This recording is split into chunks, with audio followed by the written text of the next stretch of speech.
వెంకటరామరెడ్డి గారు, what is this? Venkatarama Reddy గారు, వెంకటరామరెడ్డి గారు, ఈరోజు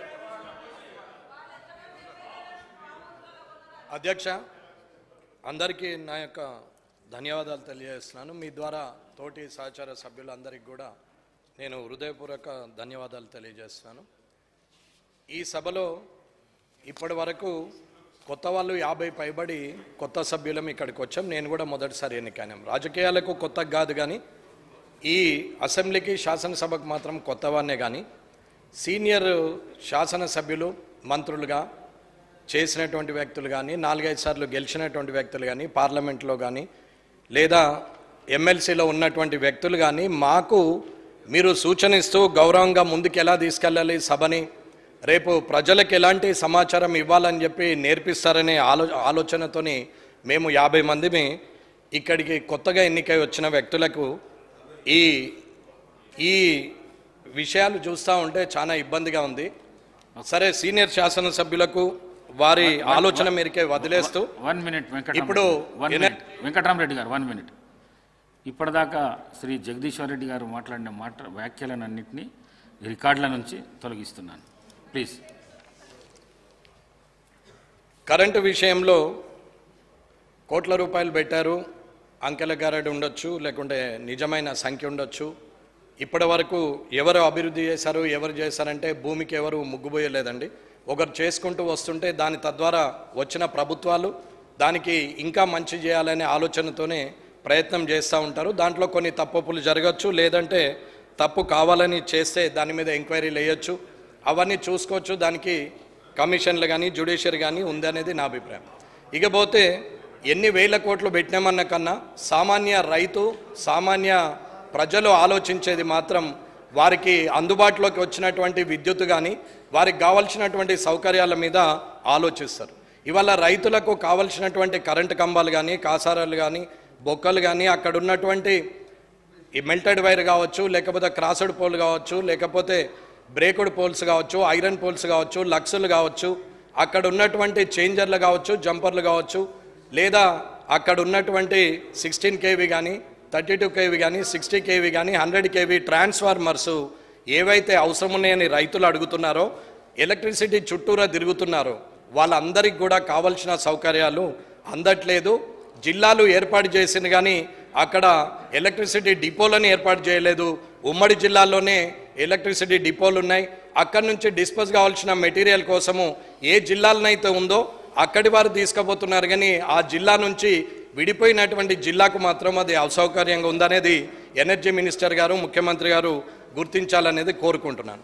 అలాగే ఇప్పటి వరకు జరిగినటువంటి సమస్యలలో కూడా ఒక రైతు ఓవర్లోడ్ ఉంది, ఈ ట్రాన్స్ఫార్మర్ నాకు కావాలని డీడీలు కట్టి వారు పంపిస్తే ఇప్పటి వరకు రైతులకు ఆ ట్రాన్స్ఫార్మర్లు వచ్చే పరిస్థితి లేదు. ఎక్కడైతే 30 మీటర్లు దాటి ఉన్న డొమెస్టిక్లో 40 మీటర్లు ఉన్నా కానీ అక్కడ ఎలక్ట్రిసిటీ పోల్ ఇవ్వమని అంటే 30 మీటర్లు దాటిందని చెప్పి ఒక్క ఇల్లు ఉన్నా కానీ దానికి వేలల్లో బిల్లులు చేస్తూ ఎస్టిమేషన్లు చేస్తున్నటువంటి ఎలక్ట్రిసిటీ విద్యుత్ శాఖ ఉన్నది అనేది ఒక్కసారి గమనించాలి. ఇలాంటి పరిస్థితుల్లో రైతు కానీ డొమెస్టిక్లో ఉన్నటువంటి వ్యక్తులు అందరూ కూడా ఇబ్బందులు పడుతున్నారనేది ఒకసారి ఆలోచించాలి. ఇకపోతే మాజీ మంత్రి గారు జగదీశ్వర్ రెడ్డి గారు అన్నట్టు, లేకపోతే అధికారంలో ఉన్నటువంటి మంత్రులు అన్నట్టు కానీ ఇవాళ ప్లాట్లు వచ్చినాక వైర్లు పోయినాయి కాదు, వైర్లు పోయిన తర్వాత ప్లాట్లు వచ్చినాయని మాట్లాడుతున్నారు. అన్న, ఇండ్లు కట్టుకున్నటువంటి వ్యక్తికి ఇంటి మీదకి వెళ్ళి వైర్లు పోయే ముందు అది ప్రభుత్వ భూమా, అది లేకపోతే ప్రైవేటు భూమా, అక్కడ ప్లాట్లు ఉన్నాయా, డొమెస్టిక్ హౌజెస్ ఉన్నాయా, అక్కడి నుంచి రేపు పొద్దున రానున్నటువంటి భవిష్యత్తులో అక్కడ ఇండ్లు ఏర్పడతాయని చూసుకోకుండా వైర్లు వేసేసి ఇవాళ వైర్ షిఫ్టింగ్ కావాలంటే కూడా ఇబ్బంది పెట్టే పరిస్థితి వచ్చింది. ఇప్పుడు 33 kV లైను ఏదైతే ఉన్నదో ఆ లైను కొన్ని కామారెడ్డిలోనే కాదు అన్ని పట్టణాల్లో కూడా ఎన్నో ఇండ్లపై నుంచి ఆ లైన్లు పోతూ ఉన్నాయి. ఆ లైన్లు పోయినప్పుడు 2 అంతరాలు కట్టి పర్మిషన్ మున్సిపాలిటీ వాళ్ళు ఇస్తున్నారు, 3 floors కట్టినా మున్సిపాలిటీ వారు పర్మిషన్ ఇస్తున్నారు. పర్మిషన్ ఇచ్చినప్పుడు అక్కడ వైర్లు ఉన్నాయని పర్మిషన్ ఇవ్వకుండా మున్సిపాలిటీ వారు చూడరు, లేకపోతే పర్మిషన్ ఇచ్చిన తర్వాత కట్టుకొని యాక్సిడెంట్ అయ్యి ఎందరో చనిపోయే పరిస్థితికి వచ్చింది. ఇది చాలా ఆలోచించాల్సిన విషయం. ఎగ్జాంపుల్, ఇప్పుడు కామారెడ్డిలోనే కనీసము 200-300 ఇండ్లు అంటే 200 పైబడి ఉన్నటువంటి ఇండ్ల మీద నుంచి 33 kV లైన్ పోతా ఉంటే అక్కడ ఇప్పటికే కనీసం ఒక 50 మంది చనిపోయిన సందర్భం ఉన్నది. అది గత 20 సంవత్సరాలుగా అక్కడ జరుగుతూ ఉన్నది. అది ఆ లైన్ షిఫ్టింగ్ చేయాలనే ఆలోచన కూడా ఎక్కడ చేయట్లేదు. అది ఎగ్జాంపుల్ కామారెడ్డి చెప్పినాం, కానీ అది ఇక్కడ ఉన్న మంత్రుల టౌన్లలో కావచ్చు, వారి నియోజకవర్గాల్లో కావచ్చు, మీ నియోజకవర్గంలో కూడా కావచ్చు అనేది నా అభిప్రాయం. ఇది అంతటా ఉంది, అది మార్చాల్సిన అవసరం ఉన్నది. అది చేయకుండా ఇవాళ ట్రాన్స్ఫార్మర్స్ ఇవ్వకుండా, ఓవర్లోడ్ కన్వర్జన్ చేయకుండా, దాన్ని సరిదిద్దకుండా ఇవాళ 100 kV మీద ఎన్ని మోటార్లు నడవాలి, అది 60 kV మీద ఎన్ని మోటార్లు నడవాలనేది చూడకుండా సంవత్సరాలుగా ట్రాన్స్ఫార్మర్స్ రాకుండా డీడీలు కట్టిన తర్వాత ఒక్క సంవత్సరానికో 6 నెలలకో అవి రావడం జరుగుతున్నది. కాబట్టి ఇవన్నీ గౌరవ విద్యుత్ శాఖ మంత్రి గారు విక్రమార్క గారు కొంచెం చూడాలని, భట్టి గారు చూడాలనేది నా ఆలోచన. పోయిన ప్రభుత్వంలో వారు చేసినంత వరకు చేయొచ్చు, కానీ ఇప్పుడు ఉన్నటువంటి సమస్యలు, ఇప్పుడైతే నేను ఏదైతే చెప్పినటువంటి సమస్యలు ఉన్నాయో అవన్నీ సరిదిద్దాలి త్వరలోనే అనేది నేను సభాముఖంగా మీ ద్వారా తెలియజేస్తున్నాం. అట్లాగే ఇక్కడ ఉన్నటువంటి అన్మాన్డ్ ఉద్యోగులని, అంటే మనం ఎంత పెద్ద పని చేసినా, ఏది చేసినా, ఎన్ని కోట్లు పెట్టి ఏం చేసినా ప్రజలు ఫైనల్గా అర్థం చేసుకునేది వారికి అందినటువంటి సౌకర్యాన్ని. ఆ సౌకర్యానికి పనిచేసేది కింది స్థాయిలో ఉన్న ఉద్యోగస్తులు అనేది నా అభిప్రాయం. ఆ ఉద్యోగస్తుల్లో అన్మాన్డ్ ఉద్యోగులు అని చెప్పేసి వాళ్ళ పేరు పెట్టి 11,000 జీతానికి గత 15-20 సంవత్సరాలుగా పని చేపిస్తూ పోతున్నారు. వాళ్ళని ఇప్పటి వరకు గుర్తించినటువంటిది లేదు. కానీ ఇది ఎస్పీడీసీఎల్లో మాత్రం వాళ్ళని ఆర్టిజన్స్గా గుర్తించారు, కానీ ఇవాళ ఎన్పీడీసీఎల్లో మాత్రము వాళ్ళను గుర్తించలేదు. మిగిలిపోయిన ఉద్యోగులు ఉన్నారు. ఇప్పుడు ఉన్నటువంటి మాజీ ముఖ్యమంత్రి గారు, అప్పుడు ముఖ్యమంత్రిగా ఉన్న కేసీఆర్ గారు ఆ రోజు ప్రభాకర్ రావు గారికి చెప్పారు, సీఎండి గారికి, వీరికి చేతి నిండా పని, కడుపు నిండా తిండి ఇవ్వండి, వీళ్ళని కూడా గుర్తించండి అని చెప్పారని చెప్పి అక్కడ వారు ఉద్యోగులు మొరబెట్టుకుంటా ఉన్నారు. అయినా ఇప్పటి వరకు వాళ్ళను కనీసం గుర్తించింది లేదు, వాళ్ళని తీసుకున్నది లేదు.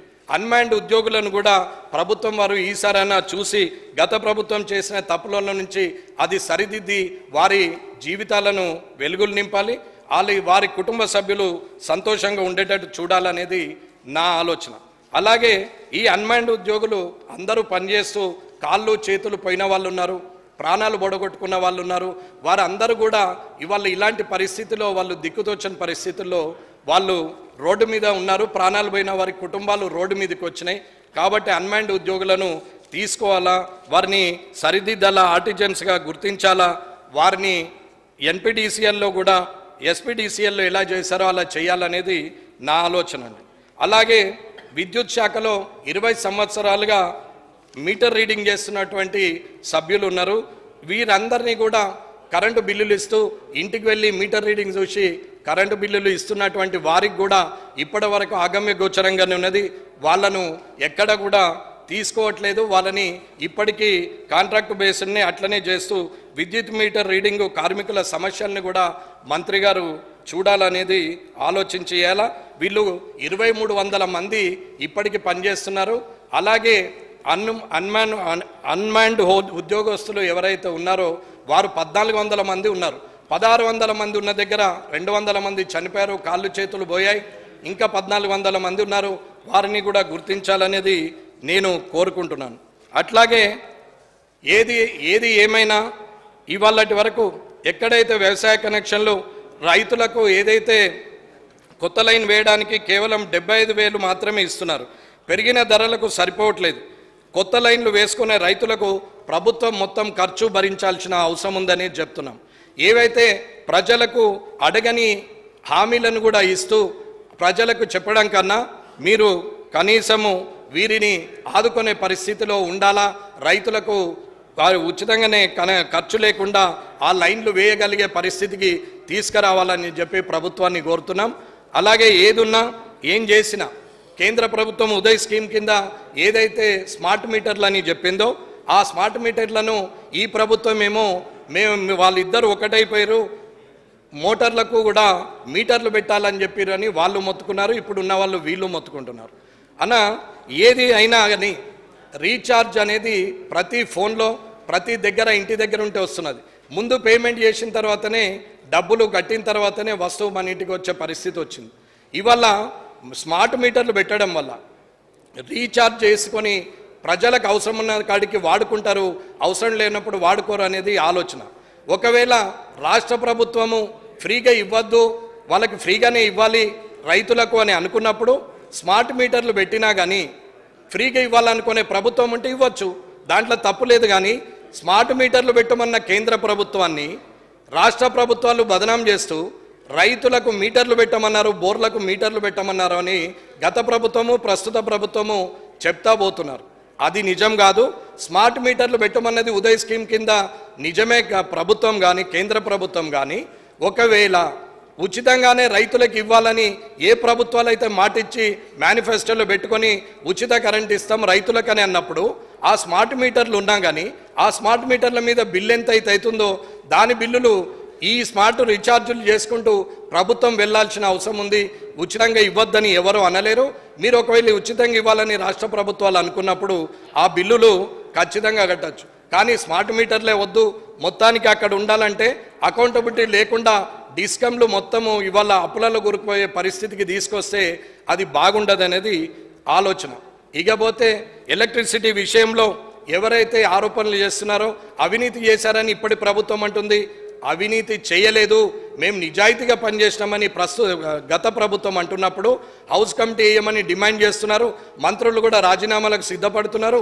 ఇక్కడ ఉన్నటువంటి మాజీ మంత్రులు కూడా మేము రాజీనామాలు చేస్తామని మాట్లాడుతున్నప్పుడు ఇద్దరు నిజాయితీగానే ఉన్నప్పుడు హౌస్ కమిటీ వేసి వెరిఫికేషన్ చేస్తే తప్పు ఎవరిదని తేలినప్పుడు ఇంకొకసారి తప్పుడు మాటలు మాట్లాడే పరిస్థితి రాదు అనేది నా అభిప్రాయం. కాబట్టి ఖచ్చితంగా హౌస్ కమిటీ వేసి వెరిఫికేషన్ వేయాలని కోరుకుంటున్నాను. ఈ అవకాశం ఇచ్చినందుకు అధ్యక్ష మీకు అందరికీ కూడా ధన్యవాదాలు తెలుపుతూ ఈ సభలో లీడర్ ఆఫ్ అపోజిషన్ కేసీఆర్ గారు కానీ ఇక్కడ ఉన్నటువంటి ముఖ్యమంత్రి గారు రేవంత్ రెడ్డి గారు కానీ కామారెడ్డిలో ముగ్గురం పోటీ చేసిన సందర్భంలో ముగ్గురం వచ్చి ఇవాళ ఇదే సభలో మేము సభ్యులుగా ఉండడం అని ముగ్గురు అలాంటి అవకాశం ఇచ్చినటువంటి కొడంగల్, గజ్వేల్, కామారెడ్డి ప్రజలకు ధన్యవాదాలు తెలియజేస్తూ అలాగే ఇలాంటి అవకాశంలో ఆ ఇద్దరి మధ్యన నేను కూడా రావడం నా అదృష్టంగా భావిస్తూ ఇవాళ ఇలాంటి సభలో ఉన్నతంగా ఉండాలి. చంద్రశేఖరరావు గారు కానీ రేవంత్ రెడ్డి గారు కానీ ఇక్కడున్న మంత్రులు కానీ కొత్తగా వచ్చిన సభ్యులు కానీ అనుభవం ఉన్న సభ్యులు కానీ అందరూ కూడా ఆదర్శప్రాయంగా ఉంటే బాగుంటుంది. కానీ ప్రజల విషయం మర్చిపోయి ఒకరి మీద ఒకరు ఆరోపణలు చేసుకోవడం అనేది బాగాలేదు. కాబట్టి ఇది మీ ద్వారా తెలియజేయడానికి నేను తెలిపాను అధ్యక్ష. కాబట్టి ఈ అవకాశం ఇచ్చినందుకు ధన్యవాదాలు తెలియజేస్తున్నాను.